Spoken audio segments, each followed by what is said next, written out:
తీసుకొని ఇటు ఏదైతే పోస్ట్ మార్టం కోసం ఆసుపత్రికి తరలిస్తున్నారు. మొత్తం ఇందుకోసం పోలీసులు ముందు జాగ్రత్తగా ఏదైతే ఈ లైన్ మొత్తం క్లియర్ చేశారో ఇటు మనం చూడవచ్చు, ఇటు తల్లిదండ్రులు కూడా ఇటు పోలీస్ అధికారులు ఏదైతే సిబ్బంది కూడా ఇంట్లో నుంచి బయటికి వస్తున్న పరిస్థితి. వీరంతా అమ్మాయి మృతదేహాన్ని తీసుకెళ్ళినట్టే అటువైపే వెళ్తున్న పరిస్థితి. మరోవైపు మొత్తం మీద అయితే ఉదయం 7 గంటల నుంచి ఉన్న సస్పెన్స్కు తెరపడింది, ఆందోళనకు తెరపడింది. కుటుంబ సభ్యులు ఒప్పించి పోలీసులు ఎట్టకేలకు అమ్మాయి మృతదేహాన్ని పోస్ట్ మార్టం కోసం తరలించారు సుమతి. దీంతో పోలీసులు కూడా కొంత ఊపిరి పీల్చుకున్న పరిస్థితి కనిపిస్తుంది. ముఖ్యంగా ఏదైతే చేనేత కార్మికులు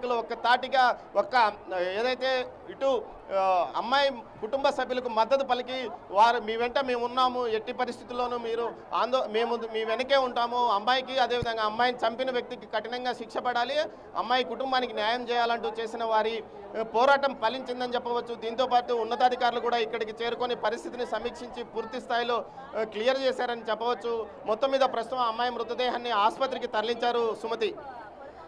రైట్ దామోదర్, మీరు కంటిన్యూగా అది ఫోకస్ చేయండి. ఇంట్లోపల ఫోరెన్సిక్ క్లూస్ టీమ్ అంతా కూడా లోపలికి వెళ్తున్నట్టుగా మనకు దృశ్యాలను బట్టి చూస్తోంది. చిమ్మ చీకట్లు ఆవరించి కనిపిస్తూ ఉన్నాయి. ఇప్పటికే భారీగా జన సందోహం అయితే తగ్గలేదు. పాప మృతదేహాన్ని కొద్ది క్షణాల క్రితమే చూసాము, అంబులెన్స్లోకి తరలించారు.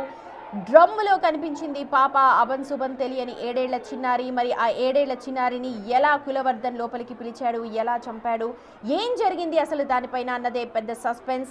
పోస్ట్ మార్టం జరిపితే కానీ అసలు ఏం జరిగిందన్న దానిపైన డీటెయిల్స్ చూడొచ్చు. 7 ఏళ్ల చిన్నారి అసలు చూస్తుంటే ప్రతి ఒక్కరికి కూడా అక్కడ కన్నీరు ఆగట్లేదు. తమ కళ్ళ ముందు తిరిగిన పాప, ఇక్కడే మేము ఉన్నాము 30 ఏళ్ల నుంచి అని చెప్పి పాప తండ్రి కూడా అంటున్నాడు. ఇక్కడే పుట్టి పెరిగిన పాప ఇవాళ ఇలా శవమై కనిపిస్తుందని ఆ స్థానికులు ఎవరు కూడా ఊహించి ఉండరు. చిన్నారి హత్య ఘటనపై తల్లిదండ్రులతో సీఎం కూడా మాట్లాడినట్టుగా తెలుస్తోంది. ఈ ఘటనపై తీవ్రంగా విచారం వ్యక్తం చేశారు ముఖ్యమంత్రి. తగిన న్యాయం చేస్తాము అని చెప్పి భరోసా ఇచ్చారు.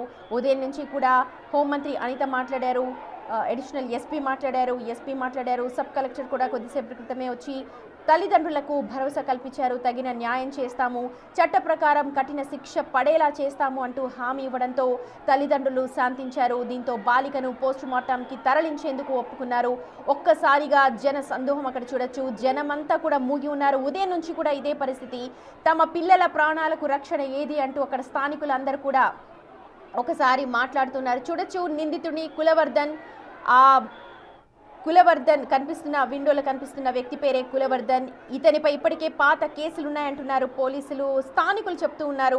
మరి పోలీసులు అయితే ఉదయం అతన్ని అదుపులోకి తీసుకున్నట్టుగా సమాచారం. దీనికి సంబంధించి మనకు అప్డేట్స్ రావట్లేదు, కానీ అతన్ని మాకు అప్పగించండి, మేము ఎన్కౌంటర్ చేస్తాం, ఇలాంటి వాడు మా మధ్య ఉండడానికి వీల్లేదు, మా పిల్లల భవిష్యత్ ఏంటి, మా చిన్నారి పిల్లలు రేపు ఏం కావాలి, ఎవరు కనిపించకపోయినా మేము ఏం చేయాలి అని చెప్పి అక్కడ స్థానికులందరూ కూడా ప్రశ్నిస్తూ ఉన్నారు.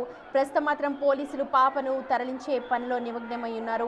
ఆ తర్వాత అసలు కులవర్ధన్ ఏం చేశాడు, దాని నేపథ్యం ఏంటి, ఎక్కడి నుంచి వచ్చాడు, ఏం కేసులు ఉన్నాయి, దానిపైన డీటెయిల్స్ అన్ని కూడా మనకు మరి కాసేపట్లో తెలిసే అవకాశం కనిపిస్తోంది.